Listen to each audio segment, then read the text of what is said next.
Hello, everyone, and a very warm welcome to this masterclass on grant proposal writing. Thank you for taking the time to join us today. My name is Caroline Nyuguto, and I lead the research and diversification strategy at Innovations for Poverty Action. The strategy is aimed at promoting diversity and inclusivity within the IPA research network, while also addressing constraints that have limited the participation of researchers from the Global South in conducting rigorous policy-relevant research. I'm truly excited to have you with us as we embark on this journey of exploring innovative strategies to propel impactful research within our communities. Today's event is a collaborative effort between two committed organizations, Innovations for Poverty Action and the Partnership for Economic Policy.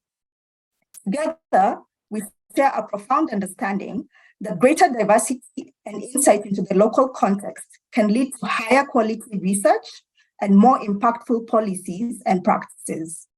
Moreover, supporting researchers in the Global South can also help to address inequalities within the international development research community. We are also delighted to welcome esteemed representatives from significant institutions to our panel: the Network of Impact Evaluation Researchers in Africa, the Abdul Latif Jamil Poverty Action Lab, and the University of Nairobi. Their participation adds invaluable expertise, enriching our discussions and enhancing the depth of insights. Collectively, we share a dedication to catalyzing transformative change by fostering diversity and inclusivity within the development research networks, particularly by amplifying the presence of researchers from the Global South. In the pursuit of progress, funding plays a vital role in bringing our research visions to life. The ability to craft compelling grant proposals is key to securing the resources necessary for our locally grounded research to flourish and make a tangible difference in the lives of those we seek to serve. Throughout this webinar, we aim to delve into the very essence of crafting competitive grant proposals through exploring best practices, discussing strategies for structuring a proposal, and understanding how to align our research endeavors with the evolving priorities of donors. We will also be learning from the experience of a researcher who has gone through the process of writing proposals and was successfully funded. We hope you leave feeling more confident about writing strong proposals for your next funding application. As we embark on this collaborative learning journey, I encourage each of you to actively engage, share your insights, ask questions, and challenge the status quo. Embrace this opportunity to grow not only as researchers, but as change makers in our field. Thank you, and I'll now hand over to our moderator, John Ochieng. Thank you very much, Caroline.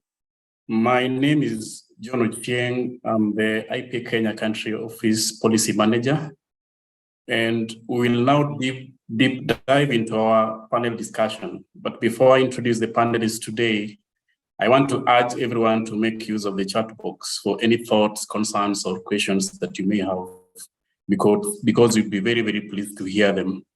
And if that opportunity comes, please just make use of the hand-raising function, and we'll allow you to, some of you to raise your hands and then mute and ask your questions. So for now, ladies and gentlemen, allow me to introduce the 5 panelists. And our first panelist is Ginger Golub, IP Kenya Country Director. IP is Innovations for Poverty Action. So Ginger oversees research management of over 20 active impact evaluations at IP Kenya, as well as country office operational departments, including finance, HR and admin, IT, policy, and business development. Prior to joining IPA, her focus was on maternal and sexual reproductive health in Kenya. Ginger has a background in HIV research and implementation internationally and in Kenya. In 2009, Ginger was awarded a Fulbright scholarship to study dance as a vehicle of HIV prevention education.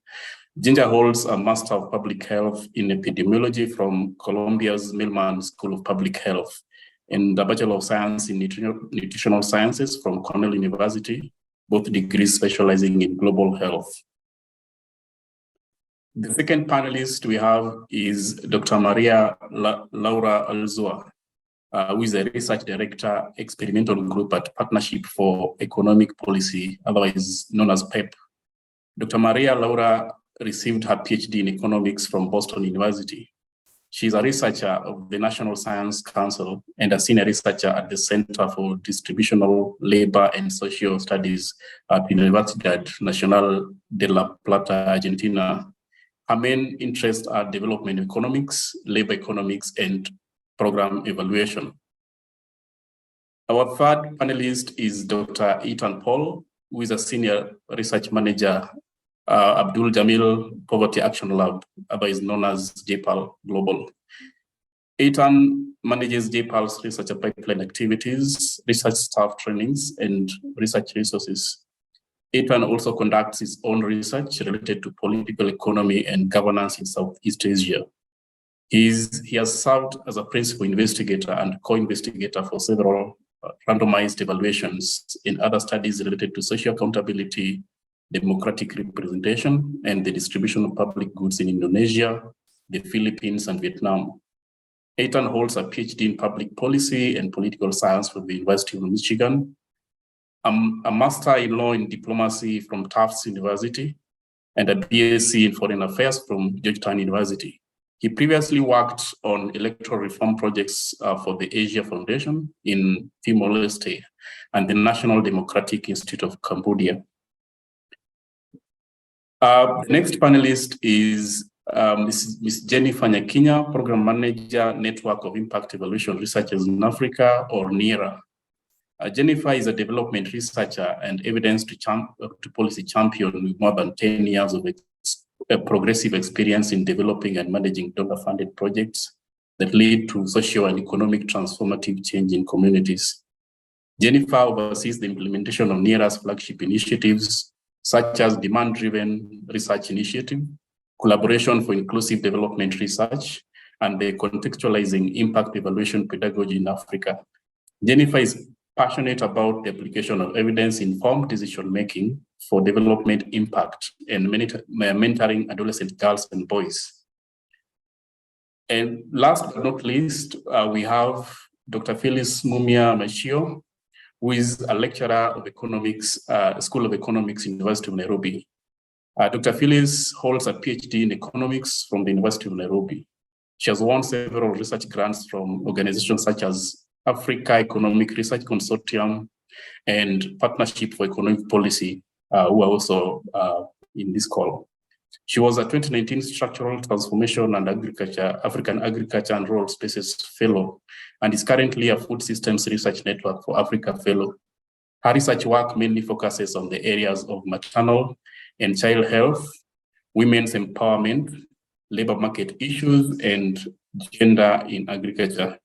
So ladies and gentlemen, please join me in welcoming our able panel. And without much procrastination, Dr. Phyllis, hold it right there because the first question for you. So Dr. Phyllis, as a Southern researcher, would you share lessons you've learned in grant application process, winning funding, and conducting impact evaluations? Thank you so much, John, for the introduction. And hi, everyone. So yeah, I've been lucky enough to have had a chance to win a few research grants with a few organizations. So I'll just briefly speak about some of the things I think could have contributed to successful application for these grants. So the first thing I will start with is the research idea. So when you are crafting your proposal, you have to make sure that your research idea is interesting and is policy relevant. And of course, it has to be in line with the call. So one thing I always ensure is I have to be in line with the call for the proposal. So if I'm responding to a call, and then that the research idea is policy relevant, it makes sense, because then that way it makes it easier for the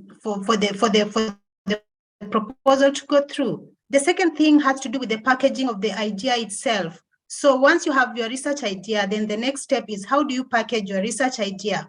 And for me, the first thing is your abstract. The abstract helps give a snapshot of what you plan to do. So making sure that your abstract itself, sometimes when we are sending out these proposals, the review team has a very little time, so they will just skim through the the abstracts to get the idea of what you want to do. So making sure that once someone has a look at my proposal, they have immediately an idea of what my research is on, what are the methods, what is the objective of my work, what are the methods I plan to do, and what data do I plan to use. It makes it easier for someone to pick and not to be thrown out because it doesn't meet the requirements of the call. Then, of course, the other thing that I also pay a lot of attention to is the introduction. So the introduction kind of motivates the reason why I want to do that study. So ensuring that I lay clear the problem, the research problem that the study seeks to address is always important, because then sometimes actually like the panelists or the reviewers will just look at the abstract and then the introduction.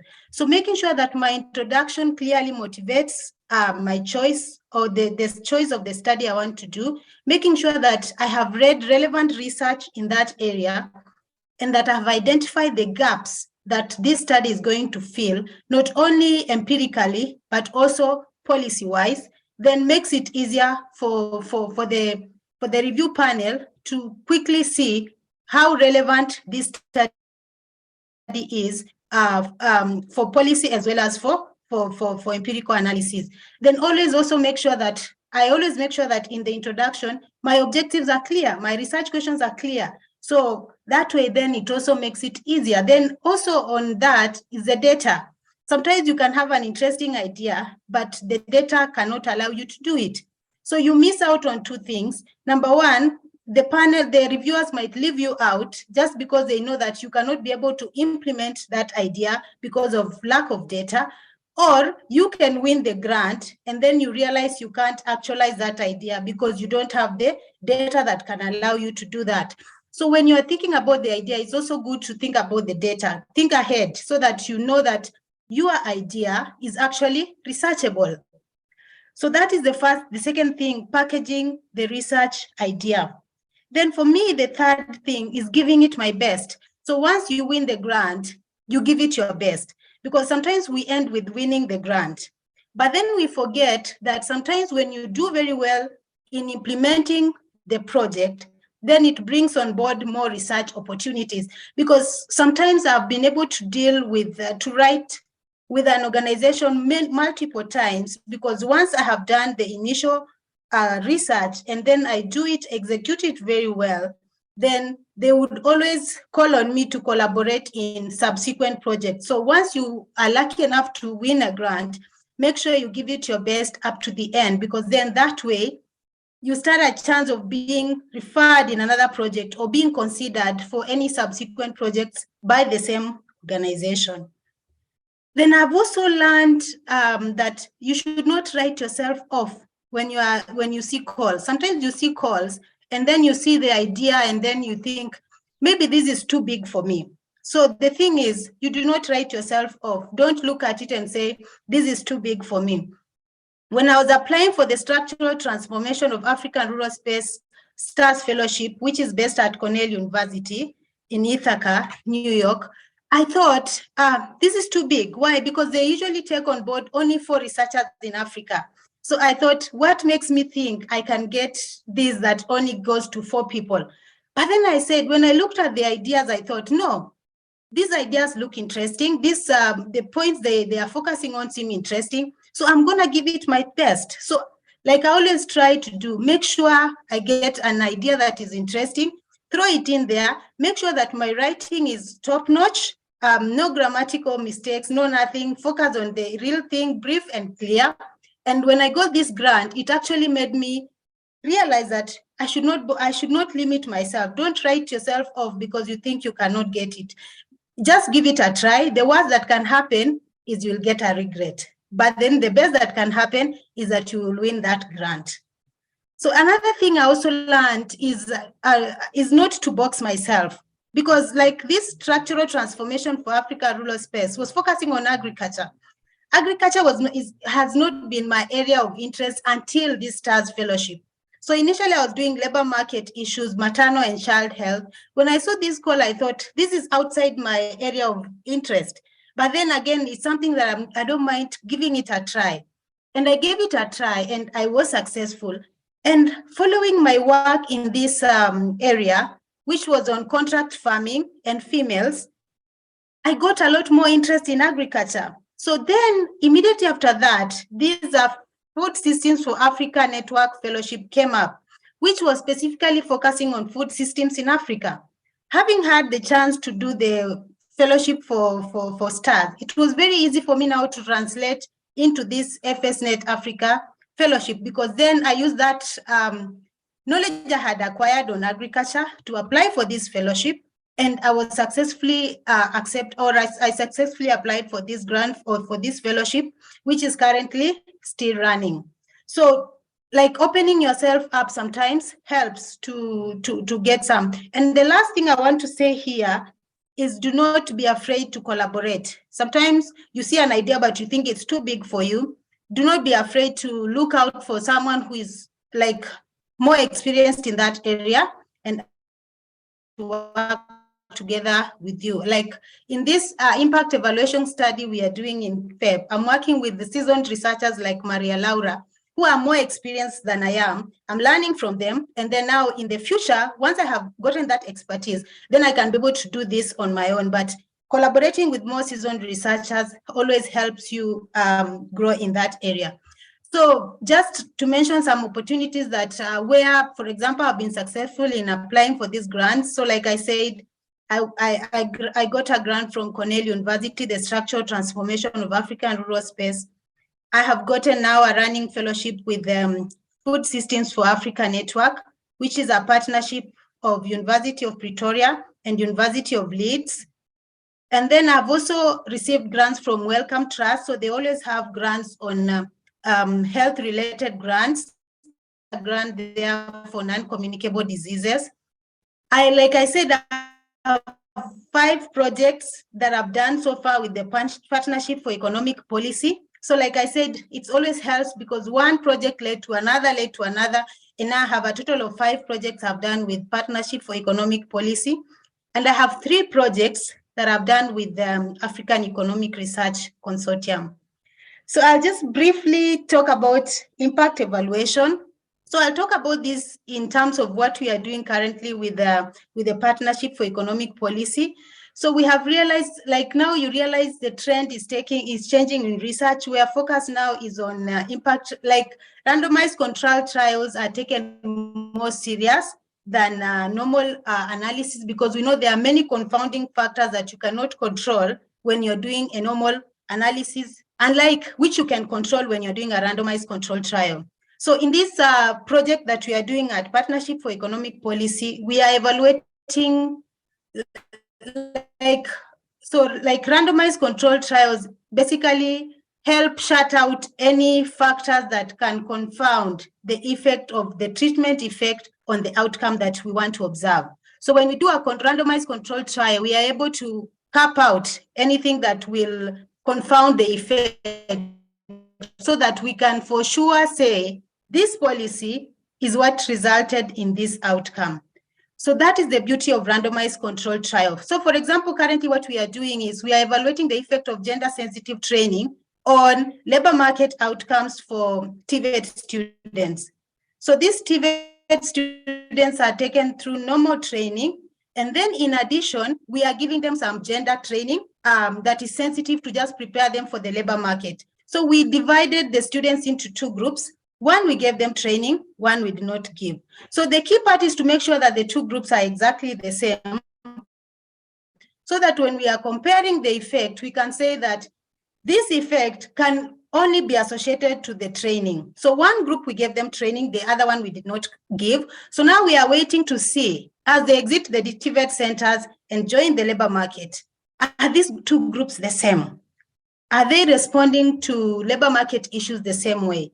So if they are not, then we can for sure say this gender-sensitive training made a difference. So that's the beauty of impact evaluation and randomized control trials. And it's something that is now a norm, so it's interesting. Thank you so much. Thank you very much, Dr. Phyllis. I think that was a very strong submission and a good perspective and manifestation that the barriers that local researchers are trying to break are actually breakable. I'll come back to you, Phyllis, but let me now go to Dr. Maria Laura. The second question is for you. And as a Southern-led global organization that works with and supports Southern researchers, could you share your general experience in research development and tips for writing winning proposals for RCTs and field experiments? Hello, everyone. Thank you, John, and thank you, Caroline, for inviting me to be part of this organization of this event. I'm going to talk a little bit about what PEP does and then try to address the question that Sean has asked. So the PEP stands for Partnership for Economic Policy and is a Southern-based organization that is based in Nairobi with associated researchers and centers all over the developing countries, such as me that I'm based in Argentina. So our main mission is to do capacity building for researchers in developing countries, making sure that this research is policy relevant. So how do we support researchers to do research in developing countries? Is we usually have some limited number of competitive call for proposals, and I'm going to focus here on randomized control trial proposal writing because is what IPA is also focused on. But for the ones who are more interested about PEP in general and about our all activities, you can go to our web page that I will post it in the Q&A chat, so you can learn all about PEP in general. So as I said, we have competitive call for proposals, and we fund a very limited number of RCTs that have to be led by Southern-based researchers, and they have to be policy relevant.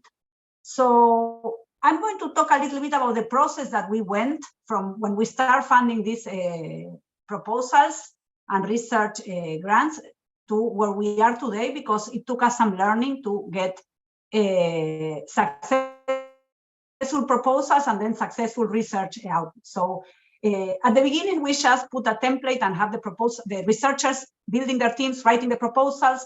And this was a bit frustrating because the proposal had many pitfalls coming from the fact that we are not, I'm a Southern researcher myself, we are not used to writing proposals that may be competitive.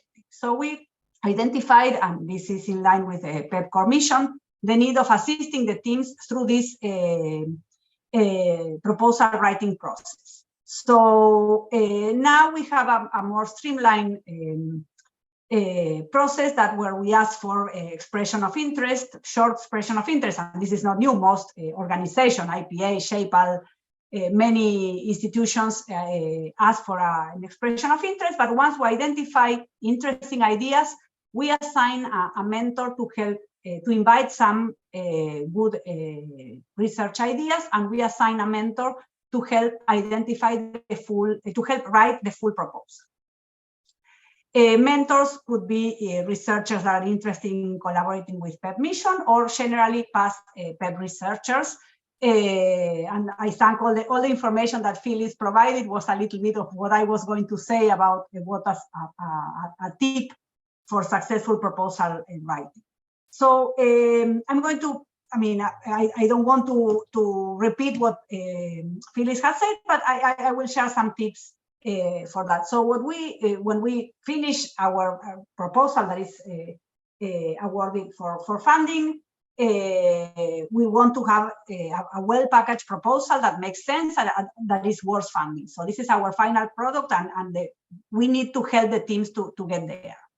So one thing that is relevant and that Phyllis has said is that it has to fit the theme of the call, and this is important. So the title is something that sometimes is completely overlooked, and Phyllis did not mention, so I'm going to add. So you have to think of a title that is relevant for what you are going to write. And it seems trivial, but sometimes the titles are like off with respect to the call. I'm going to say this if I have some time left. I'll give a couple of examples. And then, as Phyllis says, the abstract, the summary, and the introduction. Those are key pieces of the proposal. So you need a lot of investment in writing a very good abstract and a very good introduction. So since Phyllis already mentioned some of the things that she puts in the proposal, I'm going to give you tips about the abstract. The abstract has to have, in very few words, it should read like the abstract of a good paper, but without the results, because you don't have the results yet. So it has to have the question of interest, why it's interesting, the outcome of interest, what is the outcome that you'll be looking. I'll give you a couple of examples. Then, which is the methodology, which data are you going to be using, and why this is relevant. And this has to be concentrated in 200 or words, depending on the institution. But this is key. If the abstract is not interesting and well written enough, then no one is going to read the full proposal. And I think that this is where we should invest a lot if we have a good idea.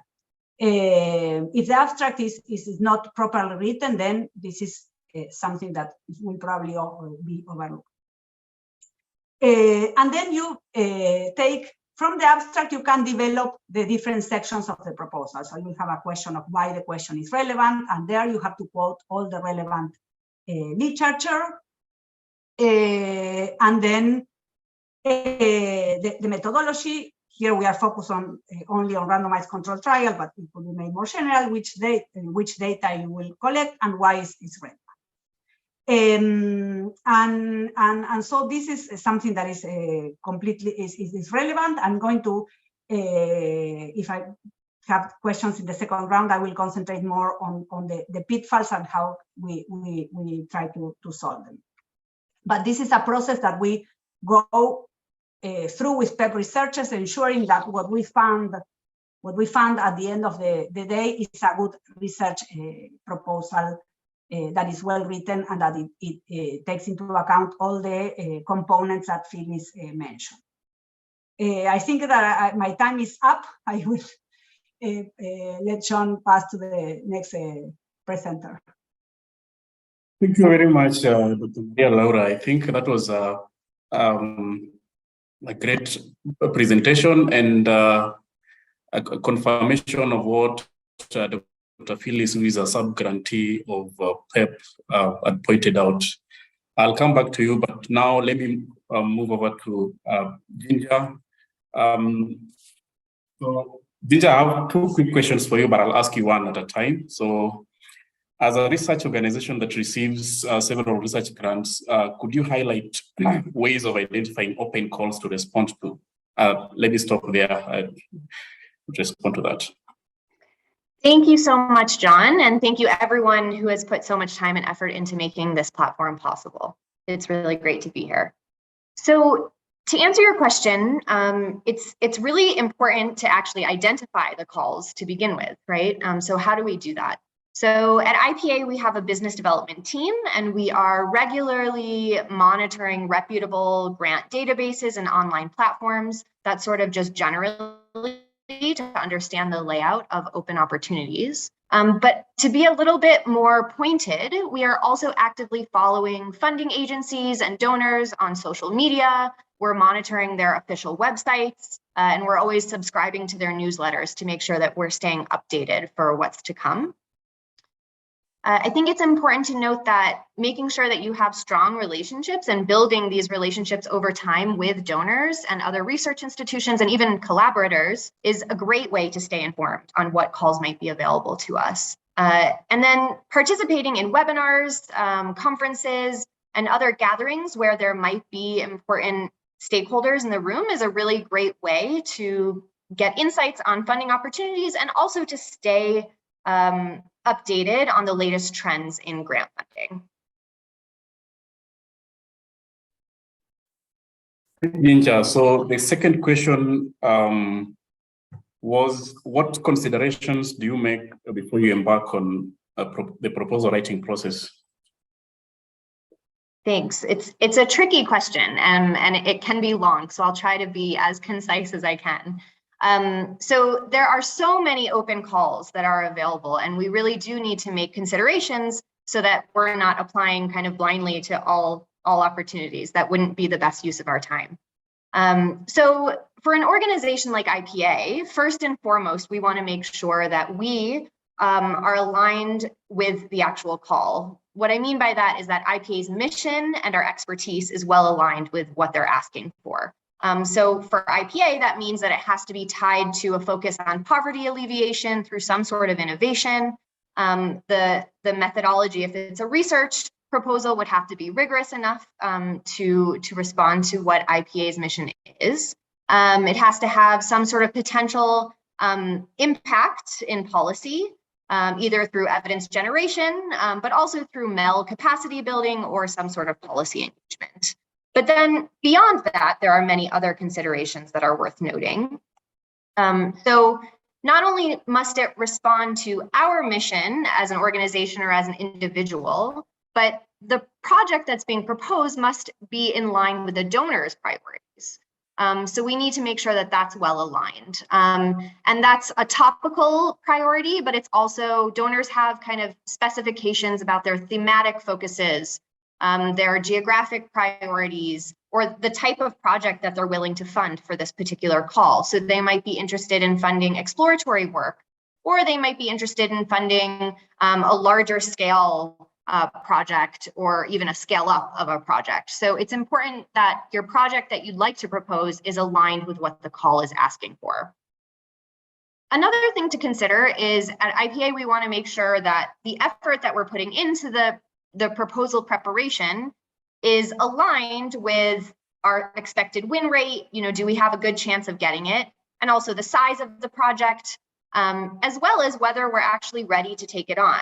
And I think Dr. Phyllis mentioned this. So we want to make sure that we have the capacity to actually execute the project if we are applying for funding. And that's not just capacity of staffing, it's also making sure that we are able to be compliant with the donor requirements. We need to make sure that if we are awarded the funding, we can actually maintain compliance with what's being asked of us. And we also want to consider the partner perspective. So at IPA, we're working very closely with our partners on the proposal development. And so we want to make sure that our partners, there's buy-in at the partner level. And usually that means at the partner office leadership level. We want to make sure that high-level people at the partner organization feel strongly tied to this proposal so that we can get their buy-in from the get-go. We want to make sure that they're capable also of complying with the methodology. That, you know, if we are proposing something like a randomized controlled trial, that fits well into their planning as well. We need to make sure of that before we do the proposal. And then similarly, from the researcher perspective, we engage principal investigators as part of our proposal development and then throughout the data collection. We need to make sure that we've identified a strong principal investigator, that we're in agreement about what the expectations that they will have on the project are, and that our project management responsibilities are clearly laid out, and we are aligned on collaboration principles. So there's a lot of considerations that need to be weighed as we're trying to decide whether to submit a proposal or not. And so I've just laid out a few, but I think it's important to note that when we are making these considerations, you are at a much higher level of succeeding because you're already tackling some of the risks associated with whether you'll be a successful awardee or not. You're really getting buy-in from all collaborators from the get-go, which is a really important part of the proposal stage, but also beyond. Thank you very much, Ginger. And I think two key things are coming out. The fact that you need to build relationships with the funders, who are also part of this panel. And there's also something that is coming out strongly, that you need some identity. So which methodologies do you use? Do you use the RCTs? And then what sectors do you focus on? I think that ensures that the quality of proposals submitted. And on the same breath, I'll hover around and go to Dr. Paul, Dr. Ethan Paul.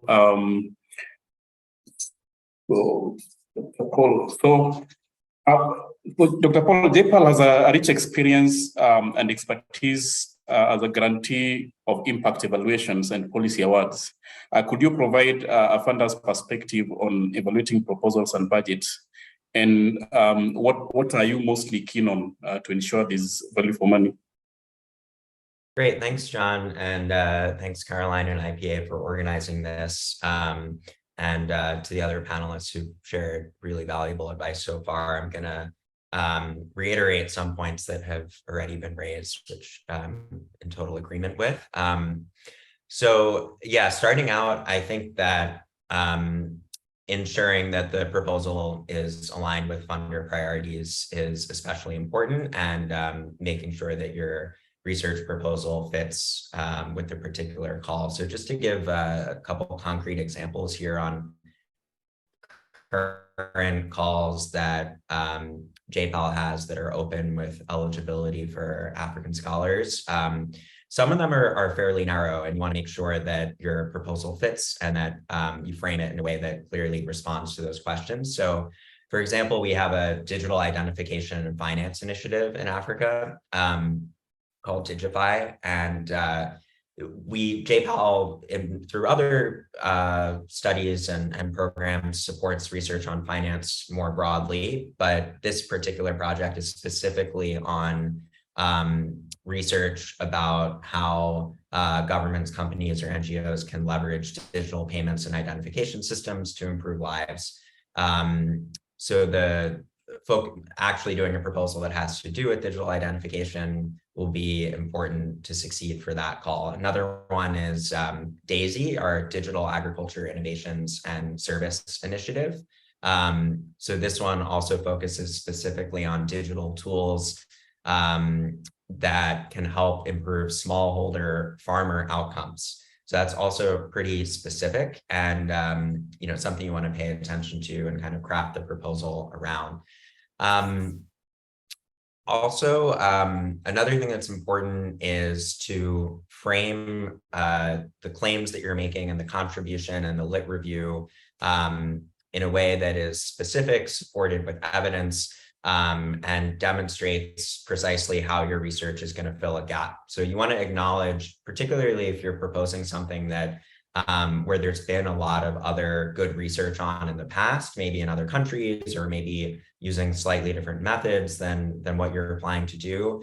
You want to be very clear and specific about how your contribution fits into work that's come before you. And the way to do that is not to disparage existing work, but rather emphasize how your research builds on existing work, and what is the new contribution or the new thing that we'll be able to learn from your study.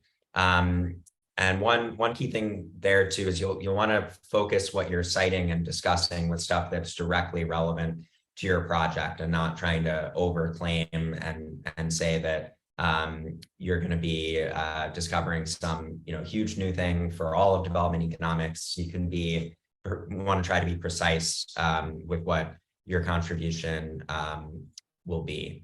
The next thing I would emphasize is providing sufficient detail about the research design. This will give more confidence to reviewers that your proposal is feasible and that the research team knows very specifically what they intend to do, and they have a plan on how to do it.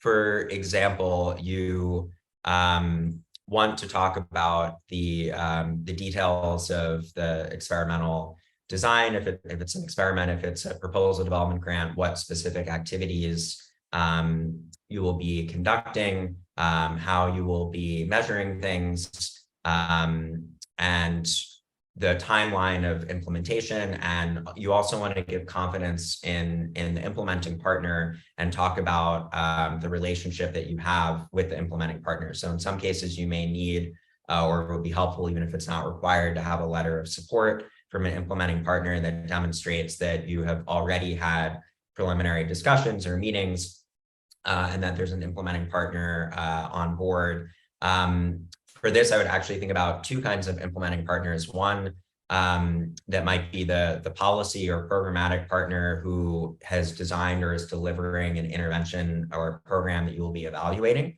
So making sure that whatever type of thing you're trying to evaluate, the organization that's actually implementing that program is on board to have their program evaluated by you and your research team. And then the second type of implementing partner is if you're going to be contracting a survey firm or other kind of third-party data collection group, or if you'll be working with IPA or with JPAL, also discussing what their role will be, who will be working with, and if it's a lesser known organization, providing some details about their past experience that may be relevant. And also if you and your co-PIs have less experience doing an RCT, for example, and you're applying for an RCT grant, you might also want to describe a bit about the research team's relevant experience in related types of studies and research. I'll also note on the details of the research design that it's important to justify the design choices. And some of this can interact in maybe counterintuitive ways in terms of thinking about budget, value, and the research design.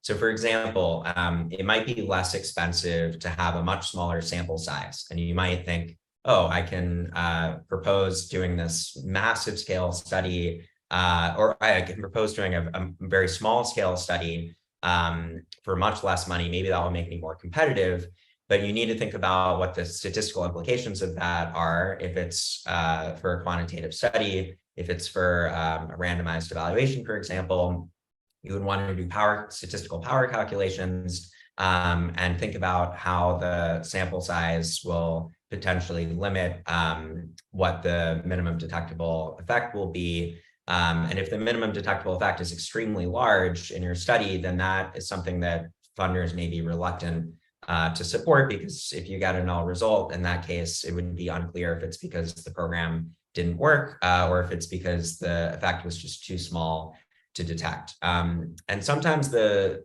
assumptions that are kind of behind assertions that people are making in their research design are not always supported. And the more detail you can provide about, for example, that a particular effect size is realistic for this context based on other research, information about what the likely take up and compliance rates are, what the expected rates of attrition and survey responses are. Those are all things that if you can provide some evidence about what you project it to be, that's going to affect the power calculations, the sample size, the whole research design, and ultimately the feasibility of the project.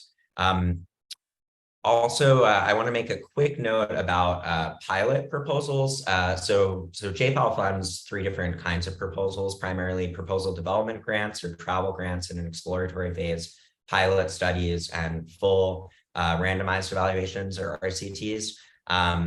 For pilot studies, we sometimes get proposals that are basically just a small RCT. That's generally not something that we want to fund, where again, it might seem like, oh, I can propose for $50,000 high value, less expensive RCT and just do it as a pilot. pay attention again to like what the funder is actually asking for different categories of grants. So for JPAL and I think other organizations, pilots are meant more to get a sense of the take-up rate of the intervention or to get a sense of how the program can be implemented and evaluated, to pilot survey instruments, to practice the logistics of an intervention, make sure a partner can actually implement the program, not actually just running a small scale version of RCT. So I just wanted to flag that. And then lastly, just some tips on budgeting. Well, first of all, the proposal itself is, at least at JPAL, often evaluated first and separately from the budget. So demonstrating feasibility and detail and all the tips that I and other panelists have discussed in the proposal itself, I think is actually the first and most important place to demonstrate value in the project and give confidence to the reviewers that the project is valuable and feasible. But then for the budget, it is important to be as specific as possible and to provide justification and details. So you may want to start with a very detailed internal draft budget that may be even more detailed than what's required if there's a template that the donor provides. And when you do that, we would advise being conservative in your estimates and thinking about things like cost overruns, actually making mention of what would happen in contingency circumstances of like if there's a delay, how that might affect cost, shows good forethought. So we want to be sure to provide sufficient detail in your budget estimates, be clear about how totals are constructed and how budget amounts could change if necessary, for example, if the sample size changes. So I'll also just make a plug, I'll put a link in the chat. JPAL has a free, pretty vast set of research resources on designing and running randomized evaluations. And there's one specifically on grant proposals that is relevant and helpful here. So I'd encourage people to check that out. Thanks. Thank you, Paul. And so I'll consolidate the key takeaways and share them at the end of the panel session. But one key takeaway from your submission is that a small sample size does not necessarily guarantee value for money because it may have an impact on your statistical power calculations. That's very, very strong. I'll come back to you, Ginger.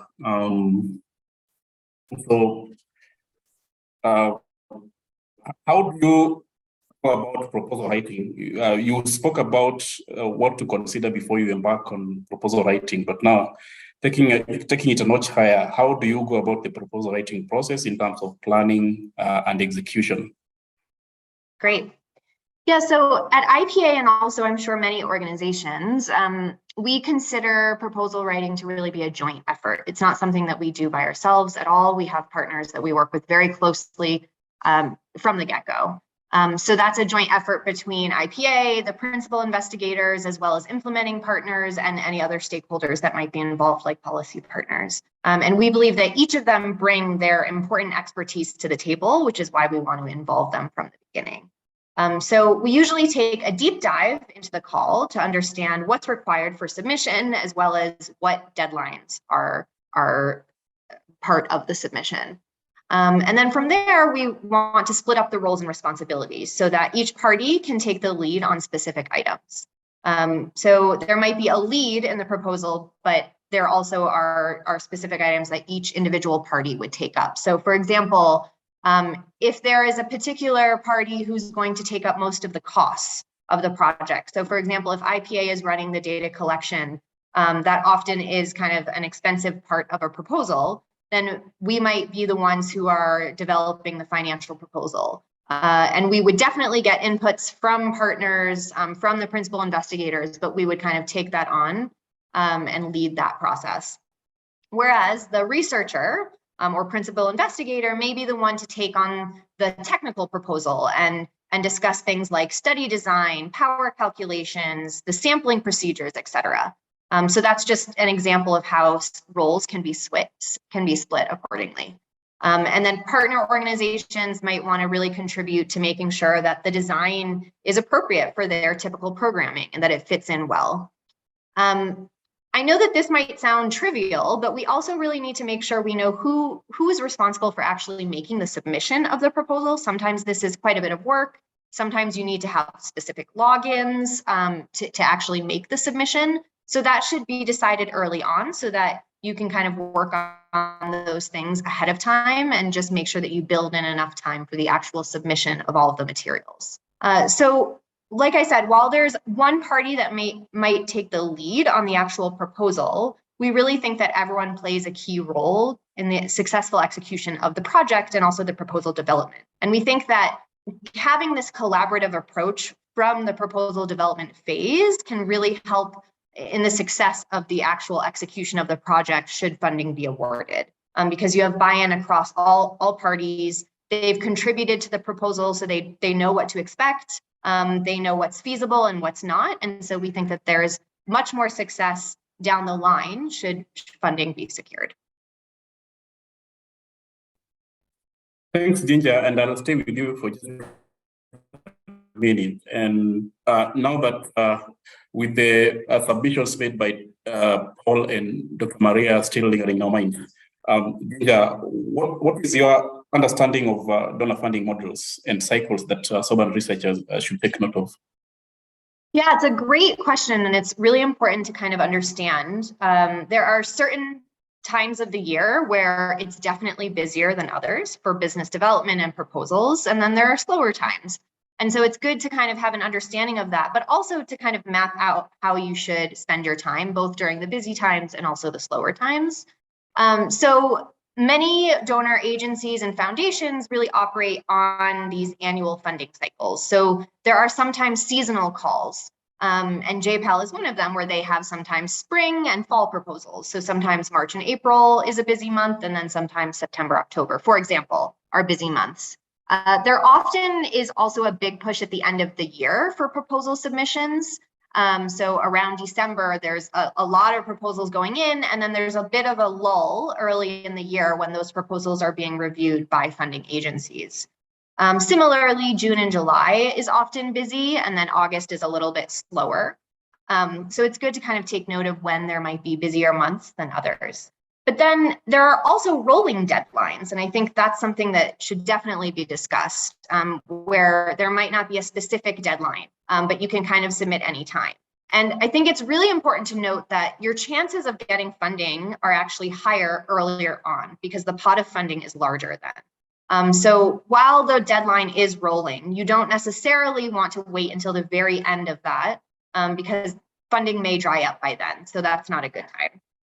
So for example, DIV has a rolling deadline for many of its calls, and funding often dries up around September, and then it picks back up again in October. So if you're kind of thinking through a proposal that might happen around August, you're trying to plan the proposal development process, you might want to wait, instead of trying to submit in September, you might want to wait a couple months and actually submit it in the next round and have better chances that way. So it's good to kind of think through those funding cycles. I think it's also important to note that during slow times, it's not necessarily a time where you can't do anything. It's actually a great time to really engage with partners and develop concepts that you might be kind of working through, so that when these funding opportunities come to be, you're actually ready to make a submission. It's actually a time when you can really be making a lot of progress in your concept notes and in the opportunities that you might be thinking through. And then lastly, I think it's important to note that there are some donors who are pretty open to funding projects when there are no calls that they currently have. So it might be worth sometimes reaching out to a donor, especially if you have a relationship with them, telling them about your potential project and seeing if they might be interested. We've had quite a bit of success there. If the project is aligned with the funding priority of the agency, they might be willing to actually fund your project, even though it's off cycle or it's uncompetitive. So that's something you might definitely want to experiment with, especially with donors who you might have a relationship with. Thank you very much, Ginger, and for reaching out to donors at a time when there are no calls for proposals requires really good relationships and also good network. So Let me move now to Jennifer from the Program Manager for Network of Impact Evaluation Researchers in Africa, that has achieved remarkable milestones in their attempt to magnify and empower local researchers from the South. So Jennifer, could you provide insights into the significance of networking and its practical implementation from Southern researchers' perspective? Absolutely. So thank you so much for this opportunity. I'd maybe start off with just briefly introducing NERA. So the Network of Impact Evaluation Researchers in Africa is a network of about 63 African scholars who've undergone a fellowship at the University of California, Berkeley. And once they come back to their countries in the African continent, they join the network and just proceed to advance our agenda, which is training in impact evaluation methodologies and all those different research methodologies. We also generate evidence, which is driven by demand by the users on what is the pressing points that they need to be addressed, and also policy outreach and communication. So those are the three key things that we do. Networking is extremely important. If I would tell you, NERA was actually formed out of a relationship that some of the founding members had with our grant funder, the Hewlett Foundation. So it was a very simple conversation. This is what you want to do. This is our intention. Do you buy into our idea? And at that point, we were aligned to the vision of our funder, and they provided us seed funding to set up systems. And now since then, we have evolved since we were established in 2018. So in that way, in a sense, we were able to leverage on a relationship and a networking opportunity to get funding for the NERA that we have right now. But again, I always tell my friends and colleagues, your network is your net worth. Who do you have on your mailbox or on your phone or whoever that you can pick up the call and say, I have this idea, or there's this thing that is coming, this call that is coming out, can we quickly collaborate either as an individual or as an institution? Because you'll be able to, as a Southern researcher, you're able to have opportunities to exchange your different ideas, your different peer-to-peer learning in a sense, and able to share what's hot, the topical issues that are out there, and things that you can conceptualize to make to draft grants or some proof of concepts. Another key thing I want to talk about is NERA in collaboration with our partners in the US. We usually have what you call the Africa Evidence Summit that is held annually. And that is a very perfect opportunity for anyone in this space who wants to look for researchers or policymakers or donors to go and find out, okay, who was on the table, who is there, who can I contact, who can I have a conversation with and sell my idea. So looking out for such events, such conferences like the one I've mentioned, it's a yearly one. It gives you an opportunity to just go book those appointments and continue the conversations later. And keep in contact. You know, there's one thing taking people's contacts or taking so many business cards, but then the next day or the 2 weeks later, you don't even even send a follow-up email or a follow-up chat and say, hey, we met at this summit, can we further our conversation, or would you be interested to meet at another time to discuss any potential collaborations? So that's very key. Another key thing we have also learned is even within our membership is just joining some professional bodies that have like-minded principles as you, like looking at maybe your area of study, what professional body can you join there, where you're actually having discussions that are meaningful to you. You're able to look at different activities you can engage in, ask questions. There's one thing joining something and then also not asking questions or engaging with the people in that space. So you'll find that over time, you're able to build a relationship with the researchers, not just even within your area, but worldwide, and just try to see any opportunities there that may exist for mentorship. I remember there's also one, WhatsApp actually is, for those who use WhatsApp, it's also another key platform. There's a link that went quick around very fast to join. It's an interdisciplinary research network, which has been formed by emerging researchers from the South. And in that platform, I realized they share a lot of grant funding opportunities. People also showcase their work. And I feel like that's also a very good avenue, even at an individual level, researchers level, to see how can you see what's happening, how can I plug into the conversations that are happening in such platforms. I would also like to add, like, as much as you're building your relationships from researchers from the global north and the global south, they can help you strengthen your proposal. You're able to understand, once you have conversations with both the researchers and also the grant funders, you're able to understand their priorities and their expectations, in a sense that now when the grant is coming, the call for proposal is coming up, you know what exactly is needed. And not just having conversations with the funders themselves, just being more proactive and going to, let's say you're looking for a call from JPAL and you probably have never actually maybe submitted something. You can go check who are their past grantees, have conversations with them and ask them, I've seen you've received a previous grantee. There's also Dr. Phyllis who talked about here. What was the process like for you? How can you request a meeting with them and just explain their experience and get tips, get a lot of insights, and just try to see what the funding body prioritizes. And in a sense, that can also probably strengthen your chances of winning the grant once you apply for it. Getting feedback is also very key. And honest feedback, there's nothing like critical feedback. Sometimes I always feel good if I get feedback that like maybe takes me all over the place, but I think it's very critical if you can get expert feedback to your proposals, and you cannot get that if you don't have a network of friends, a network of experts, a network of professionals who you can quickly send them your proposals or your concepts and invite them to give you critical feedback on that. I'll probably end my contributions by also considering their challenges to networking. There's, of course, the cultural differences that we have. I think maybe the way I would speak to one person, maybe on WhatsApp, or I send you an email or I call, might not be the same way that I speak to another person. So you should be cognizant of that and also respect different people and see how, when you're engaging someone or when you want to network with someone, how do you approach it? Or how does that look like for you? My personal challenge sometimes with networking is how sometimes you're seeing a group of people or you're looking at somebody you want to engage with. So my challenge would be, how do I start a conversation that is also meaningful? Because also you're a professional, you have things you need to say, but you want to strike a conversation in a way that the person will not forget what you have said.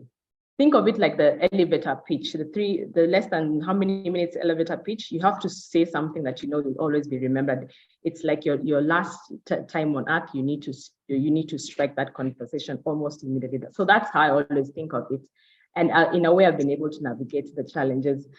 Another challenge also I also see with networking could be maybe the limited access to these events and conferences.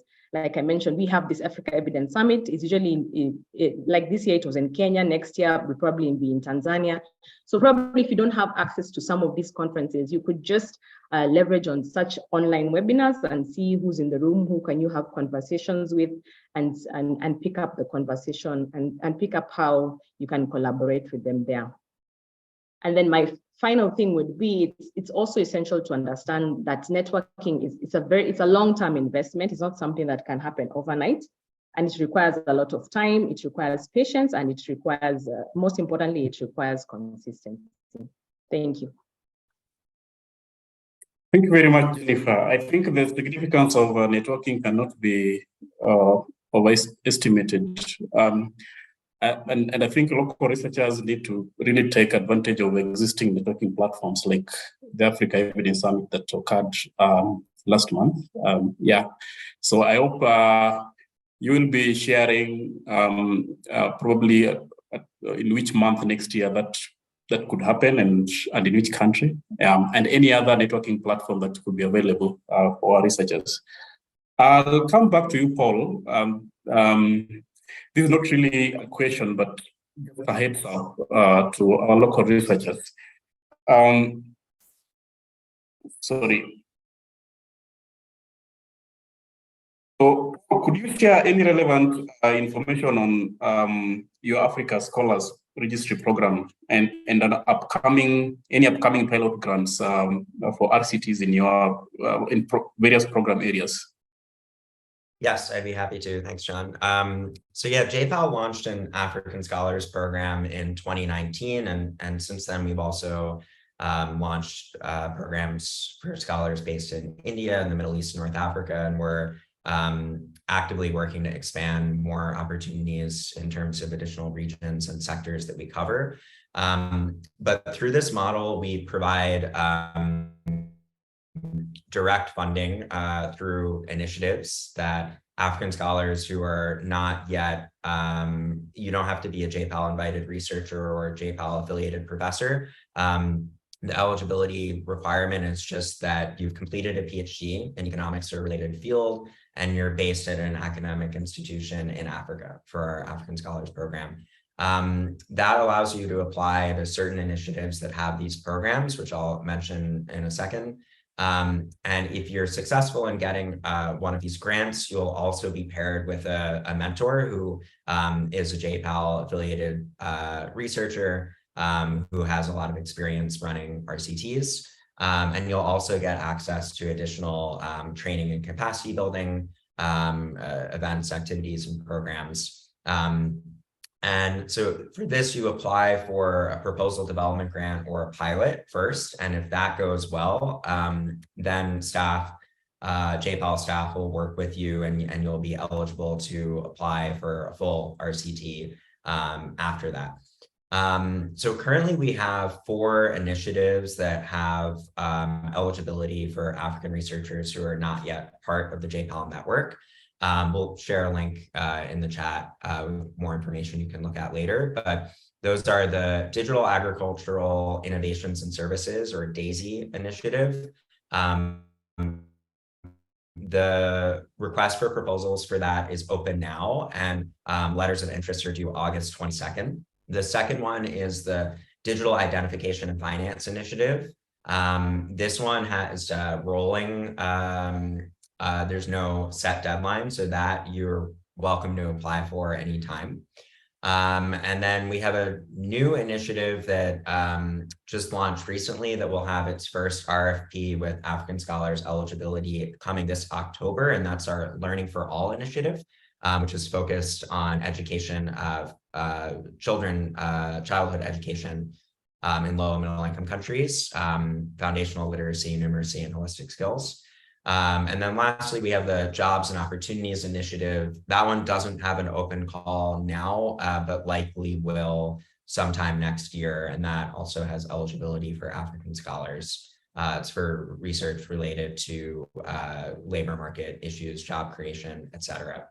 So to date, we have funded 32 African scholar projects led by 65 African scholars in 11 countries. We've allocated $800,000 to these projects. So yeah, we definitely encourage all of you who are interested to apply and check out these opportunities. Thank you very much, Paul. And because of time, that marks the end of our panel discussion. So panelists, please stay put because our next session is Q&A, and some of the questions may just be directed to you. So, Jemima, could you please take it away? Good afternoon, everyone, and thank you, John, and thank you, dear panelists, for that very interactive session. My name is Jemima Okal. I will take us through the next session, where we now have an opportunity for the participants to ask their questions directly to the panelists. We have quite a number of questions that came in on the Q&A chat box, so we will take that afterwards, but I'll just start with the few who've raised their hands so that they can proceed to ask their questions directly to the panelists. So to start with, we see there's Bernard.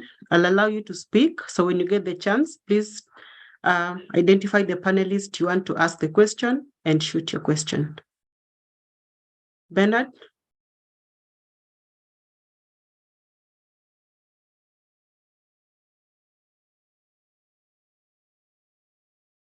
Bernard, your hand is raised. Please proceed and ask your question.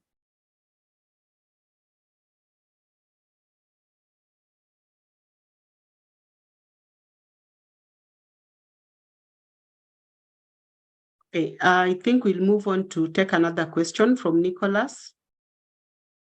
Nicholas, please unmute yourself and ask your question.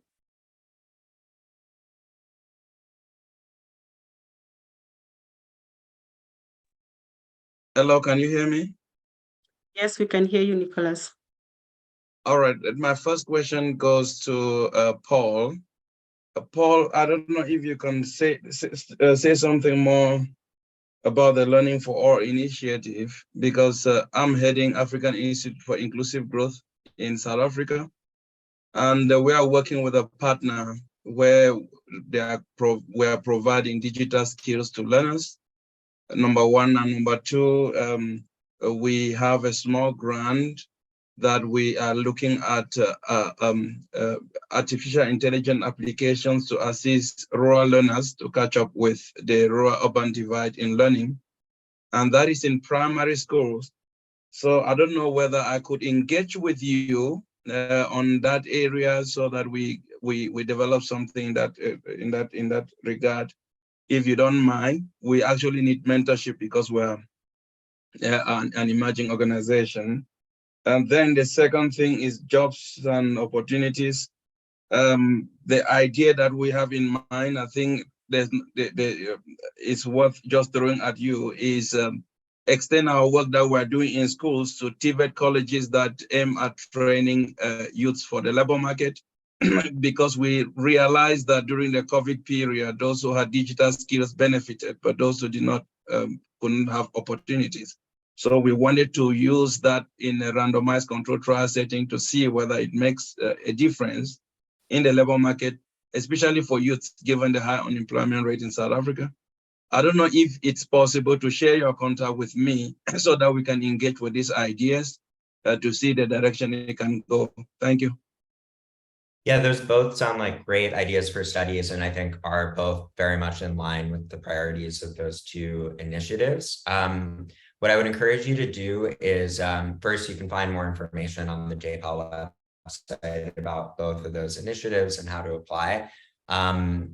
Both of those initiatives and most JPAL initiatives have a two-stage application process, where the first stage is a letter of interest or an expression of interest that has an earlier deadline, and then there is the full proposal deadline.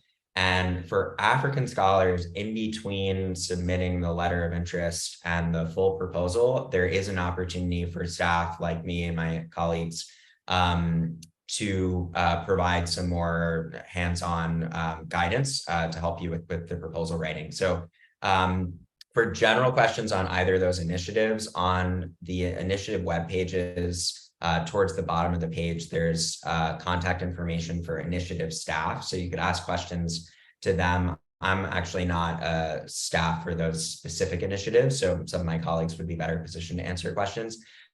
But once you submit the letter of interest, you'll then get follow-up information from my colleagues that may include opportunities for sort of office hours that may be with me or with other staff, where you could ask more specific questions, and we could actually talk in greater detail about your proposal and strengthening it. Thank you, Ethan. I'll take the next question from Yazid. Yazid, please proceed and ask your question. All right, hello, can you hear me? Yes, we can hear you.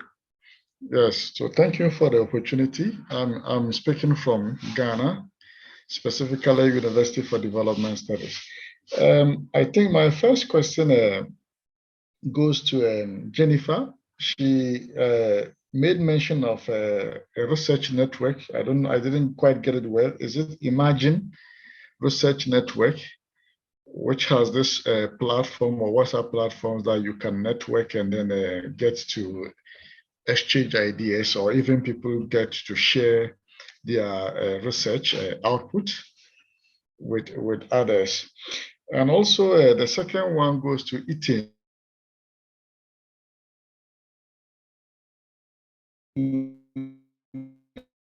I think with finding how do I call it, implementing partner, and especially when it comes to this the Digify.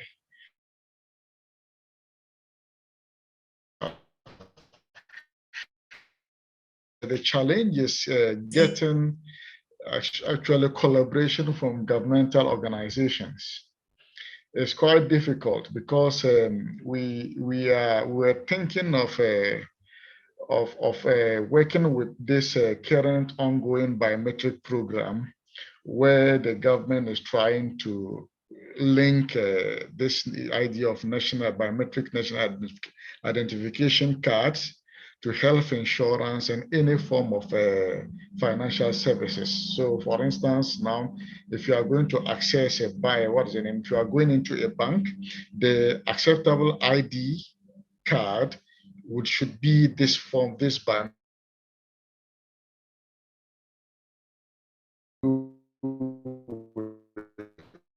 of this wealth of information, or this wealth of means to be able to reach to farmers in terms of fertilizer subsidies and other forms of intervention. Now, the challenge is first getting the National Identification Authority to be willing to partner with you, because eventually, in the end, the expectation would be to come out with a full-blown RCT work, which will require some form of administrative information to be able to design the experiment, and then which will guide the implementation. But in actual sense, it's quite difficult, because in this part of the world, it seems information of that sort is like gold that stakeholders are not prepared to give. So I don't know whether JPAL also has some of these challenges and ways to go around them, or yes. So that is my question to you. And also PEP, I don't know whether there are, I liked it when Golub spoke about the timings of calls, because I don't know, sometimes by the time we realize, or by the time we get to hear a call from PEP, the deadline would already have passed. So I don't know whether there is a platform one can also keep monitoring, like JPAL in the case of PEP, to be able to always get real-time calls so that people can also express interests. Thank you.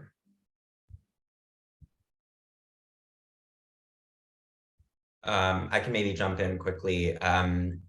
So I mentioned JPAL has 3 types of grants you can apply for: the proposal development grant, pilot, and full RCT. For the proposal development grant, you actually don't need a letter of support from an implementing partner because of the kind of challenge you alluded to. So that would be a good one to apply for as like a scoping grant, where you could actually use the funds to support preliminary meetings with government partners or other partners to help refine the proposal for the ultimate evaluation and figure out what's feasible, try to get buy-in. So that would be my advice to do that. And in terms of tracking calls, at least for JPAL, on the African Scholars website page towards the bottom, I think there is a link to sign up for the JPAL African Scholars Registry. And that is a listserv that anyone can sign up for, where we email opportunities from JPAL and also other partner organizations. Thank you. Maria, do you want to take the question on PEP? Maybe before Hamang is quick, what I mentioned about the group, what I will do right now is just check for that link and maybe post it here. Thank you. Okay.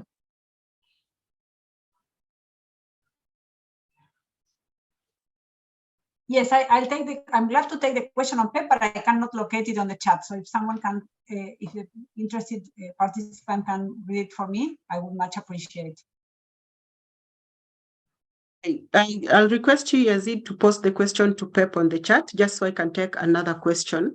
So there's another question on the Q&A, so I'll just go and read those that were posted in the chat. So this one is to Ginger. There's a question asking about, from Farai.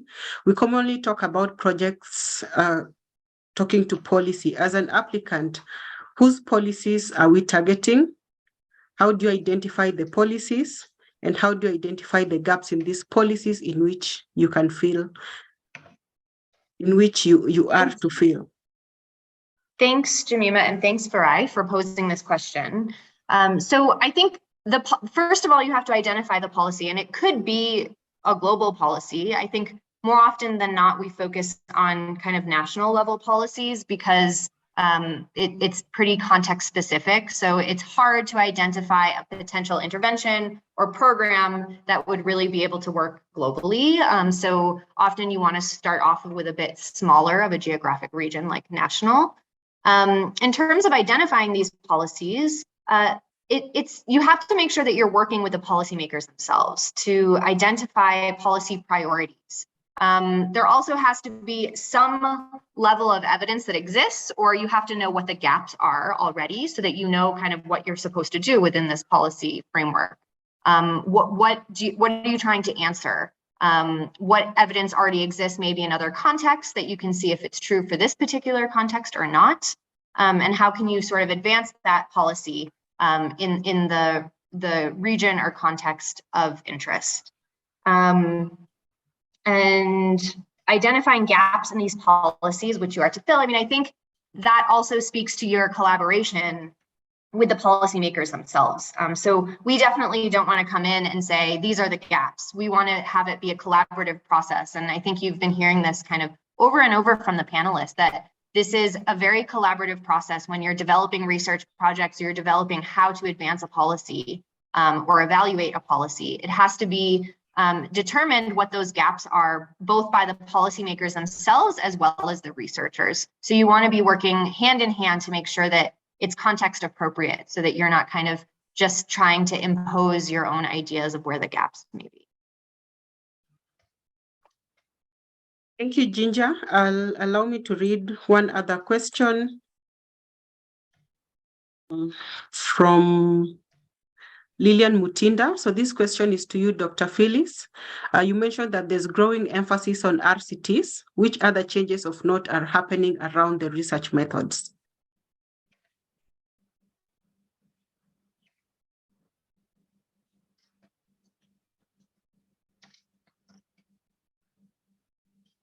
Please let me know, Dr. Phyllis, please let me know if you got the question. Yes, I did. I am not, okay, obviously we know that research is also moving towards not just cross-sectional data, but more of panel data.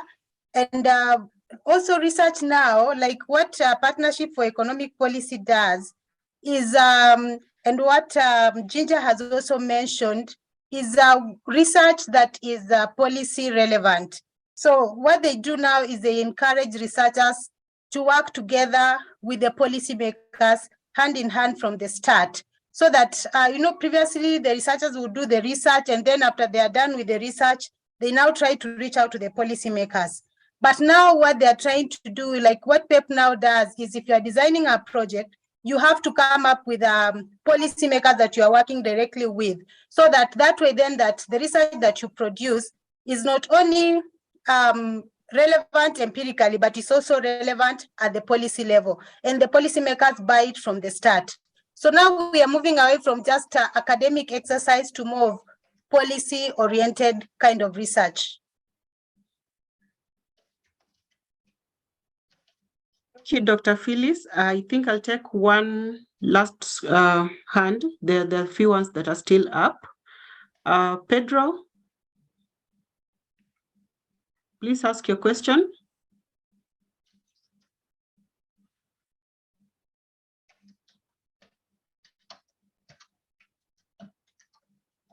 Hello, Pedro, if you're ready, please ask your question.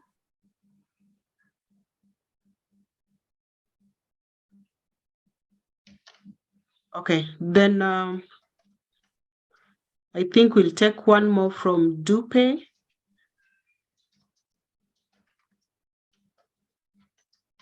Dupe, your hand is up and I've unmuted. Please ask your question.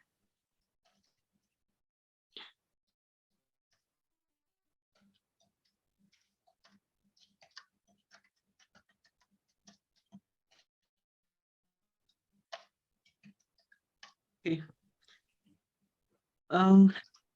Then I think, so in that case, let's go back to you, Maria. Just one more question from the chat. The question is from Vincent. Could you share more about the pitfalls in proposal development?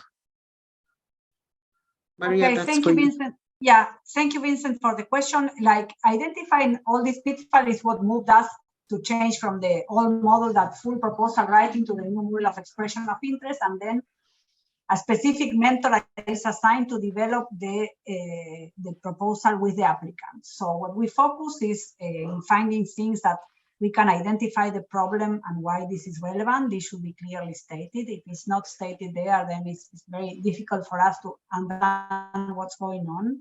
That the literature that we quote is the most updated literature and it's at the frontier. We don't, I know that this is a limitation because sometimes in developing countries, not all the researchers can access the latest version of the published papers, but this is, we acknowledge this is a problem. Now there's more open access to journals and many faculties post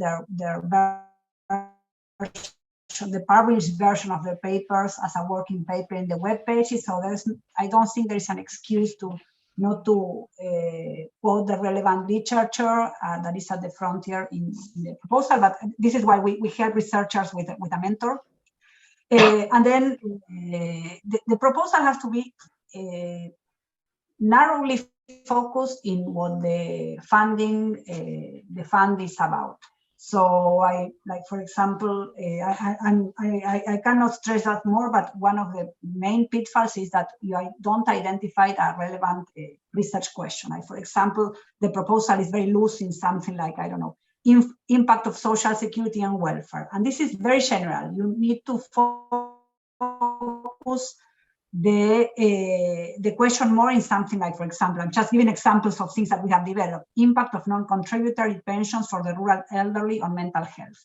This is something that will drive probably more attention to the reader than something that is too general. So if you see this with the gaps in the literature, with the most updated literature references, and then with all the components that all the panelists and Phyllis mentioned specifically at the beginning, then the proposal will be a better proposal. But these things take time, and sometimes the pitfalls are that not enough time has been developed in going over the proposal, and reviewing, sharing it with some colleagues. So I'll hand it over back to John to share with us a few insights from the panel session, from the panel discussion.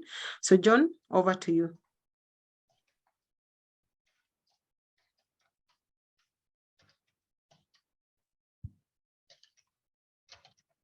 Thank you very much, Jimena. So I really want to appreciate the panel. We express our gratitude for your participation. That was so valuable. So just a few key takeaways. I can't really highlight everything, but what is coming out clear is that a good research idea that has perfect alignment with the call and that is backed with adequate data speaks more strongly when it comes to, the rate of proposal winning with reviewers.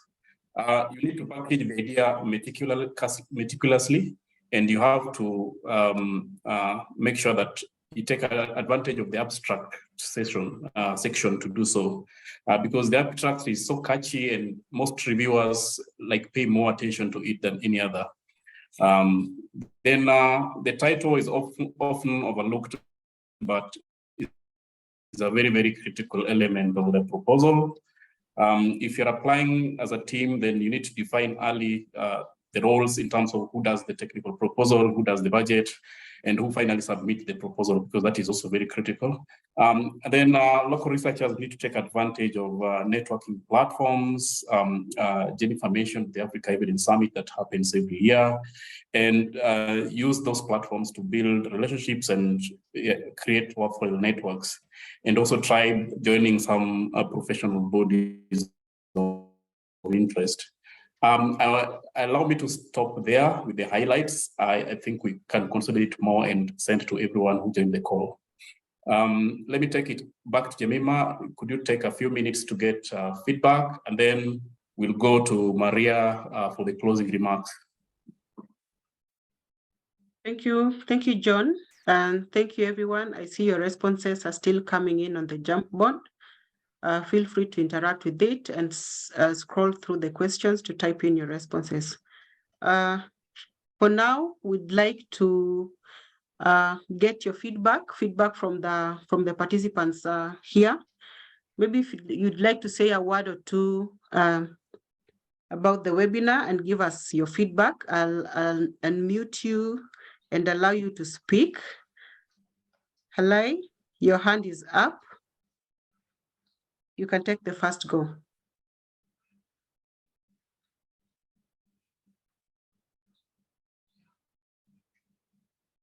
Halai, is your hand up? If your hand is not up, please, you can put it down. Girma, the floor is yours.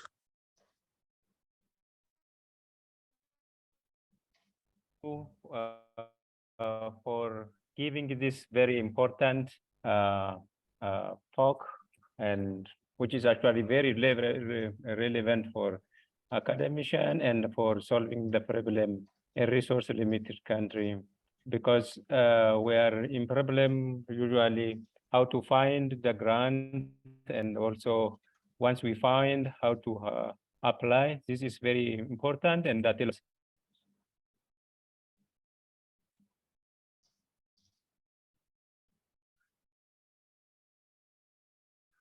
Thank you, Girma. I'm not sure if we lost you.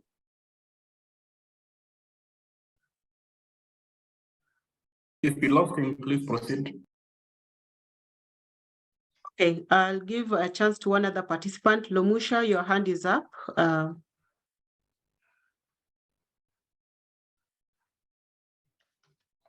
Lomusha, please proceed with your comments.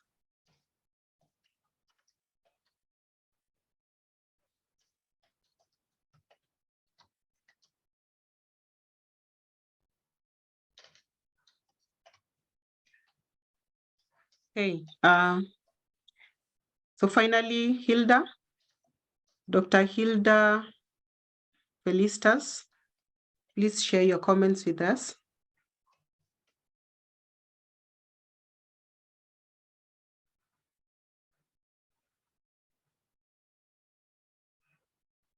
You can hear me? Yes, we can hear you. Yeah, I really want to thank all the presenters who did this. This is quite a session, just getting to know how we can network. It was very, very key. And secondly, there is a problem where how we can be able to access the grants that can be able to help the young researchers or the researchers or even the older researchers, and how to go about coming out with a proposal for funding. And this was quite insightful, and I just want to appreciate everyone for the sessions that they presented. Thank you. Dr. Felistas, for your very nice remarks, and we thank all the participants for taking time to ask the questions.